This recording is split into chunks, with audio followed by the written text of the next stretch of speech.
Okay, we're ready to punch. Today I'm going to use the number 13 fine Oxford punch needle. So let me show you first how to thread the punch needle using this worsted weight yarn that I've dyed yellow. So the first thing you want to do is go ahead and put your yarn through the screw eye back here and bring it all the way across until you get to the slot of the needle. So there, I got it that way. And this is called the channel in the Oxford punch.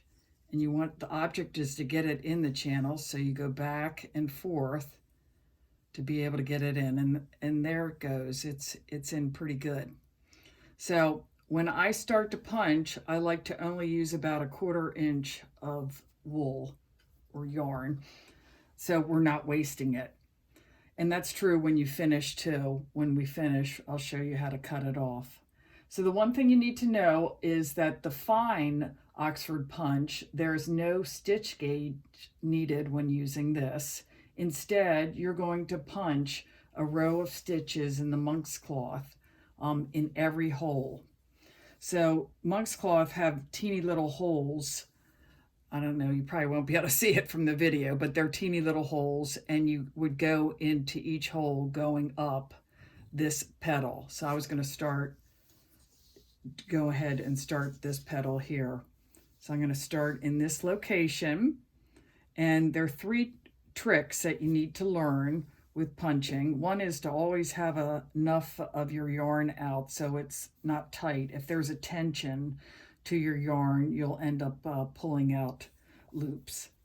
The first trick is to punch all the way down. So I'm going to go in the next hole and go all the way down. Keep going down and lift up. So that's the first trick for punching, is to always make sure you're all the way down when you're punching. The second trick is to do not lift too high. So if you lift too high, you will end up losing some of the loops will be shorter, and you also might even pull some out. So trick number 2 is you're kind of almost skimming the needle across the monk's cloth. You're not lifting it up too high. So we're going to keep going up here. So I'm going through along the outline. And with these pieces, the idea is you first do your outline in each appropriate color, and then you will go ahead and fill in after that. Okay, so that was two of the 3 tricks that you need to do. Punch all the way down, don't lift too high, and the last one is that you keep this open slot in the direction that you are punching. So as you see, I'm punching up here to the point of this petal, and when I get to the point, I'm going to turn the punch needle in the direction now, which will be coming along this edge here, this outline. So I'm going to continue on with this line that I'm punching. I'm going to pull out more yarn.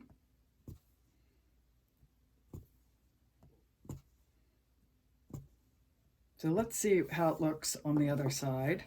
On the other side, there are the loops. They all look pretty even. Everything looks pretty good. It's beginning to look like a petal of the daylily. So I'm going to keep going up here.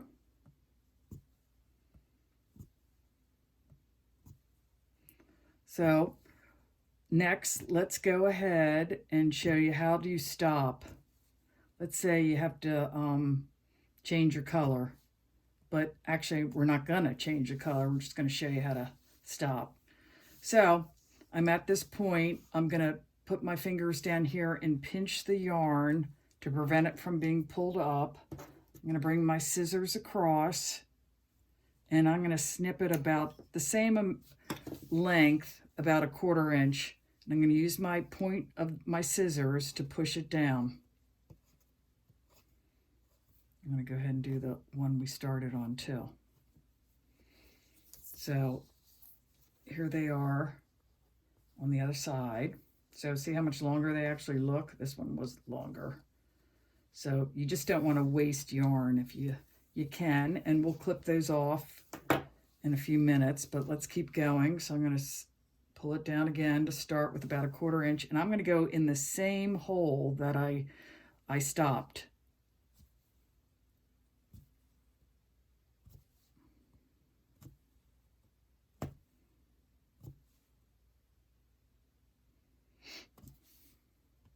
So when you're punching, sometimes you actually are going in the horizontal line or an actual vertical, but a lot of times with designs like this, you're kind of almost, you have to guess which, not guess, but decide which hole to go in. And a lot of times you're going on a diagonal with something like this. So actually the diagonal can tend to be a little harder. As you see, I keep getting yarn out. I'm going to keep going down there here till we get to the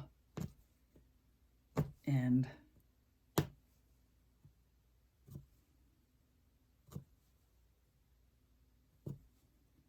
Okay, so I'm going to pull this out and clip this off.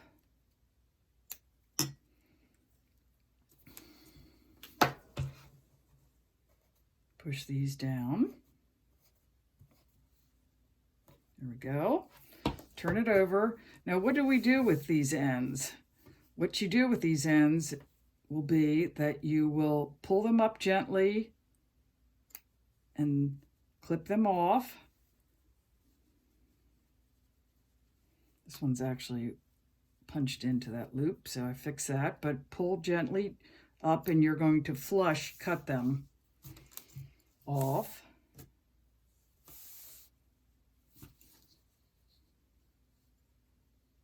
To the height of the loops already. Okay, and one important thing you need when you're punching is a pair of scissors like this with the nice point. And I actually bought this at Walmart. It was pretty inexpensive. It was an embroidery scissors that you probably can find at all kinds of places. Okay, so let's see now. Next, I'm going to show you some examples of filling in. Here's the actual piece finished in the colors that I designed for this piece. And here's the filling in. And so I just wanted to show you that when you fill in the background or any of these areas, you see a white gap. That's because I've actually left a row of holes in between all these areas. And the reason you want to do that is because it would be way too tight if you didn't do that with the wool. And then the piece would be very uneven and just way too tight. So that's why with the fine, you always leave a row of holes of the monk's cloth in between each line that you do. The other thing is that in general, obviously that's what you do, but sometimes there are situations where you won't do that. And I'll show you one on here. And this was this line coming down here of the blue. I wanted to add these down here and even in between here, so it would help with the design, bringing it down. Otherwise, you wouldn't really see a definition of the petals. So there are times where you do this, you will need to not skip a row. Here's another one in the back, the purple iris. You can see the definition pretty well with the skipped rows in here, the skipped holes of a row.